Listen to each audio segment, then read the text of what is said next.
Let's talk about a ghost that haunts British motorways and the back of our collective memory. You might see it on the side of a forgotten lorry rumbling down the M1, a faded flash of a giant, bright red S. Maybe you'll find an old branded jam jar in your nan's cupboard. We're talking about Safeway, who for decades was a titan of the weekly shop. It was everywhere. And then, almost overnight, it just vanished. This is the confusing death of Safeway. The story of how a supermarket giant was made to disappear, and how that act of vanishing completely reshaped the way we buy our food today. The UK supermarket scene back in the 90s was a proper four-way battle, and each contender had a distinct personality. You had Sainsbury's, the dependable, slightly posh choice for the middle classes. You had Tesco, the relentless, hyper-efficient empire builder armed with the new superpower of the club card. And you had Asda, the cheerful, family-friendly value king, famous for the Asda Price pocket tap. Into this four-way battle, Safeway strode with a bit of American swagger. The company was founded in Idaho in 1915 and had been in the UK since the 1960s. It felt different and more innovative.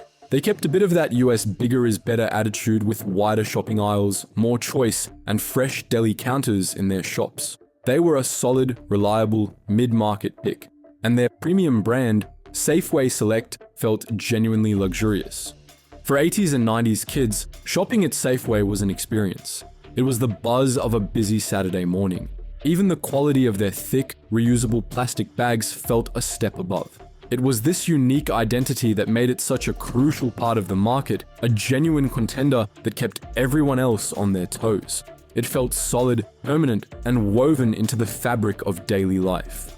But while on the surface things looked great, by the turn of the millennium, critical mistakes were being made. Safeway got caught in the dreaded squeezed middle. They weren't seen as premium enough to compete with Waitrose or Marks & Spencer, but they weren't cheap enough to fight the relentless price wars being waged by Tesco and Asda.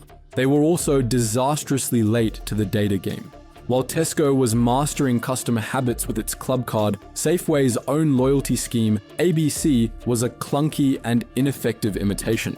They were flying blind while their biggest rival knew what the entire country was having for dinner. This combination of a fuzzy identity and a lack of data made them vulnerable. They were a giant, yes, but a giant standing on shaky ground, and the competition could smell blood.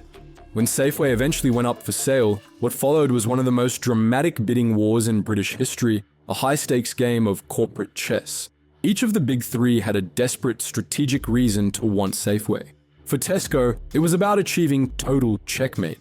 Buying Safeway would have given them an unassailable market share of over 35%, creating a level of dominance the UK had never seen. For Sainsbury's, which was struggling at the time, it was a chance to leapfrog back to the top and secure its future. For Asda and its American owner Walmart, buying Safeway was about geography. It was their golden ticket to finally crack the prosperous areas where Safeway was strong and Asda was historically weak. The regulators were under immense pressure from all sides. If they let any of the big three buy Safeway, they would be knowingly creating a monster that could crush suppliers and dictate prices with impunity. But if they blocked everyone and Safeway was left to fail on its own, its shops would likely be picked off by those same giants anyway, leading to the same outcome. They were trying to prevent a monopoly, but also prevent a total collapse. After months of intense deliberation, they made their move. They blocked every single one of the big players. The message was clear, the market would be protected. But Safeway was still for sale, and now the list of potential buyers was dangerously small. Enter the underdog, Morrisons. A scrappy, no-nonsense supermarket from Bradford run by the famously frugal Sir Ken Morrison. Morrisons was the fifth biggest player. Letting them merge with the fourth biggest wouldn't create a monopoly. Instead, the theory went it would create a new, stronger Big Four competitor. It was a brilliant, elegant, and well-intentioned theory, but in practice, it was an absolute, unmitigated disaster. In 2004, the £3 billion deal was done, so Ken Morrison had his prize. But the Morrisons' culture of thrift collided head-on with Safeway's corporate structure. Safeway operated a modern, centralized distribution network where goods went to a few huge depots before being sent to shops. Morrisons used an old-school, direct-to-store delivery model. When they tried to merge them, the system broke. Lorries were sent to the wrong places, shops in the south didn't get their stock, and Safeway favorites vanished from shelves. The integration was so catastrophic that Morrisons was forced to issue 5 separate profit warnings in the year that followed. Their prized acquisition was giving them a severe case of corporate indigestion. The financial strain and culture clash were immense. For thousands of Safeway employees, it was a shock. But the biggest problem was the shops themselves. Morrisons' model was built on large, out-of-town superstores. Safeway's empire was a mix of everything. Huge shops, mid-sized ones, and hundreds of smaller high-street Safeway compact outlets. These smaller shops were hugely convenient for customers, but they simply didn't fit the Morrisons blueprint.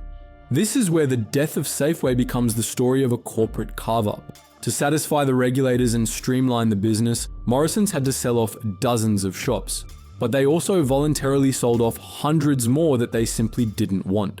Shops were bundled into packages and sold off in job lots. The locations Morrisons did keep were often a source of trouble for years, with the integration proving far more costly and difficult than ever imagined, causing profits to slump and morale to plummet. This is what the death of a giant looks like on the ground. Some locations were sold to rivals like Summerfield or the Co-op. Others left the grocery sector entirely, becoming discount clothing shops, gyms, or budget furniture outlets. Many were simply left vacant for years, creating ghost units on high streets, a constant reminder of the brand that used to be there.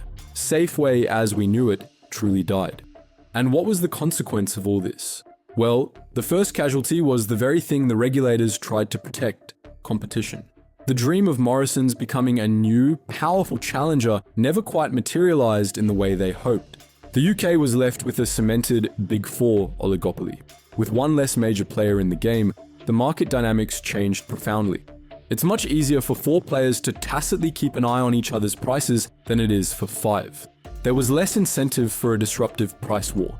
The market became more stable, which is great for shareholder profits, but terrible for consumer choice. And with one less major buyer, the power dynamic shifted dramatically against suppliers. Farmers and producers now had fewer customers for their goods, giving the remaining giants immense leverage to squeeze them on price. Those savings, however, rarely made it to the checkout. They were absorbed as profit. The second consequence was the reshaping of the British high street. The hundreds of smaller Safeway shops that were sold off created a power vacuum. And this is the final ironic twist in the Safeway story.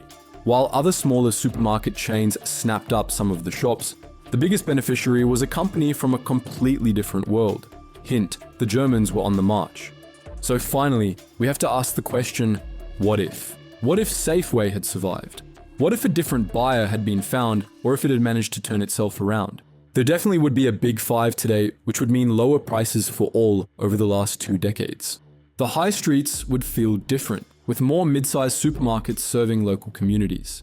The landscape of British retail would be fundamentally altered. The death of Safeway was a confusing, complex, and messy affair. It was a story of a vulnerable giant, a corporate feeding frenzy, a well-intentioned gamble by regulators, and a disastrous culture clash. It vanished because it was swallowed by a company that couldn't digest it, and in the process, it was carved up and sold for parts. Its disappearance left Brits with less choice and higher prices. But on the other hand, it also created the perfect opening for the next great disruption. The explosive rise of the German discounters, Aldi and Lidl, a decade later. They thrived in the space that the weakened competition created. Safeway's death was the first domino that created the supermarket landscape that's present today. But what do you reckon? Do you have nostalgic memories of doing the weekly shop at Safeway? Do you think the regulators made the right call, or was it a massive mistake? Drop your thoughts in the comments, we'd love to hear your take. And if you enjoyed this video, give us a like, hit subscribe, and tap the bell so you don't miss any more proper deep dives like this. Cheers for watching, and we'll catch you next time.